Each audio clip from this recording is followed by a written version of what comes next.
Talambuhay bilang 15. Mga taong 1989, kapapanganak pa lamang ng pangalawa kong anak o nag-isang taon na siya. At mayroong nagyaya sa akin na magradyo. Ito si Corazon Hipolito Domingo, taga May Kawayan, Bulacan. Siya noon ay nagraradyo sa DWWD 1134 kHz AM band. Ang radyo niya sa gabi, mga alas 9 ng gabi, araw-araw. At hinimok niya ako na sumama sa kanya at magradyo.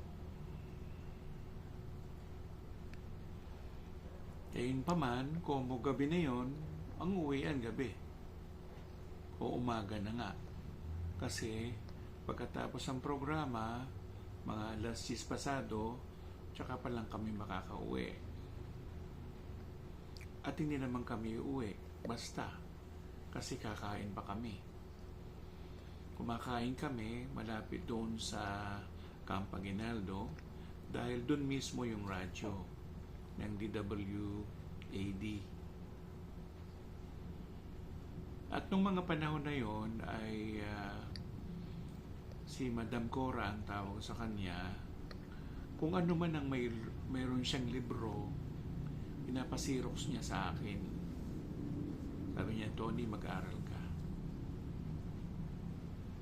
Though hindi niya sukat akalain, hindi niya ako tinuruan magtarot, natuto ako. Nag-self-study ako.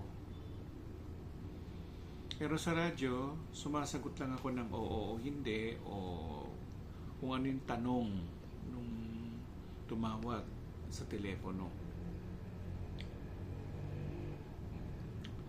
Doon ako nagkaroon ng training sa kanya.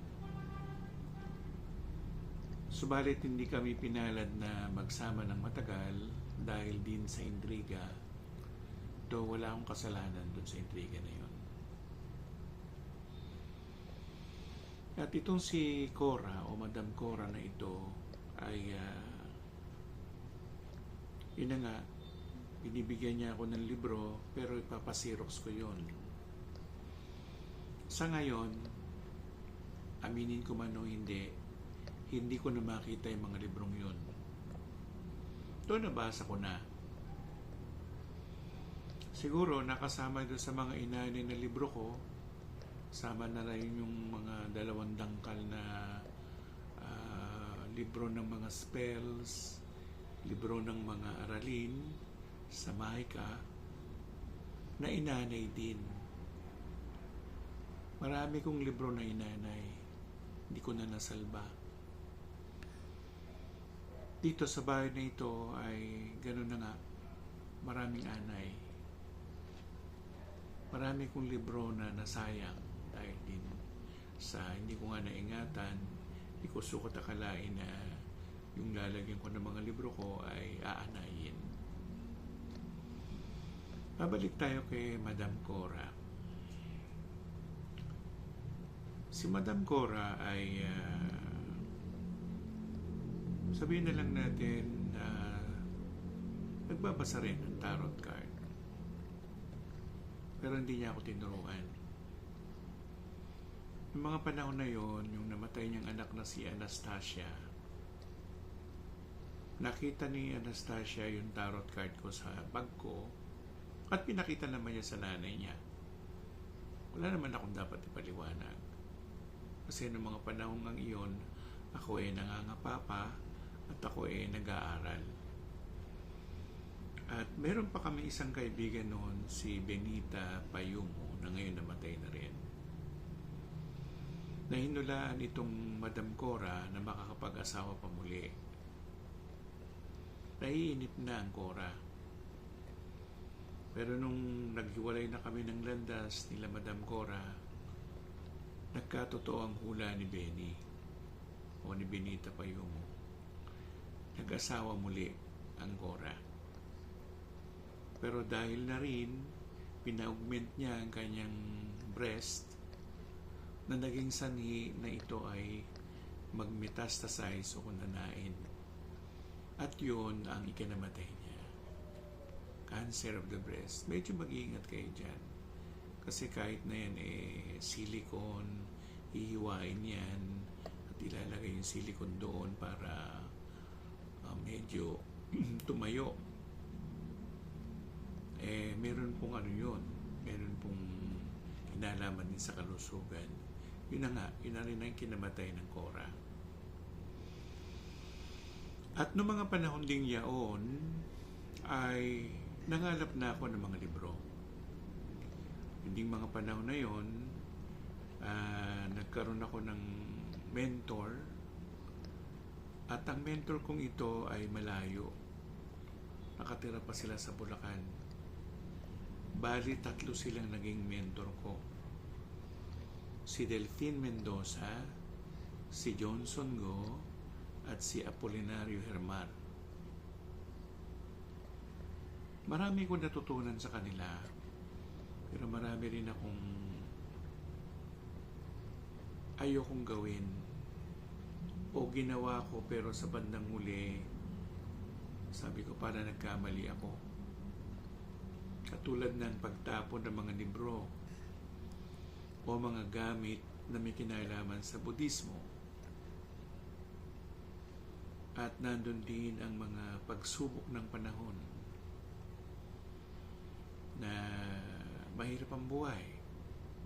Kailangan maghanap buhay, nag-aaral ako ng kalihiman. Hindi ko mapagsabay. At halos nangungutang na lang kaming mag-asawa. At pa 5-6 kami sa Bombay. At nagkaroon kami ng maliit na tindahan na ganun din ang sistema. Ang mga tao mangungutang tapos may magbabayad. Yan ang isang mapait na bahagi ng aking buhay. Kung babalik din naman ako, hindi naman tayo makakaiwas doon. Pero siguro sa panahon yun kailangan naman din kumilos tayo dahil meron tayong material na katawan o physical na katawan na kailangan natin buhayin. So kailangan natin maghanap buhay. At minsan yung mga tao, lalo na nung nanggagamot pa ako noon, hindi naman nag-aabot ng pera. Wala. Pag nag-abot ng pera, negative ka na nun. Kaya nga, naghanap ako ng ibang paraan hanggang sa makilala ko ang isang mamang inchik na nakikain sa amin, nakihugas, nakikain, at nagturing siya ng ganito. Bakit hindi ka niya mag-aral ng feng shui? Sabi niya.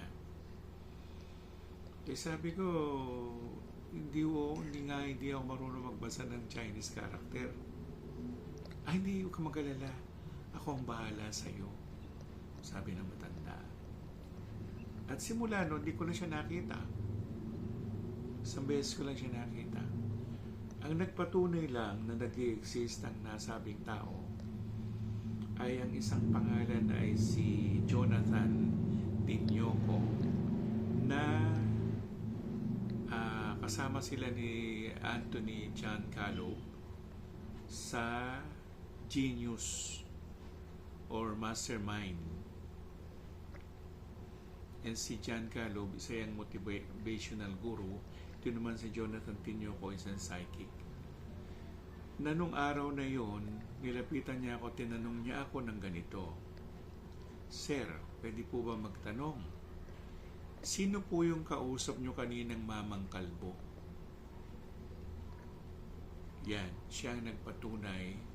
Yung mama na yon na nakikain sa amin, na sinabihan ako na mag-aral ako ng feng shui, siya yun mismo. Mahiwaga ang buhay, di ba?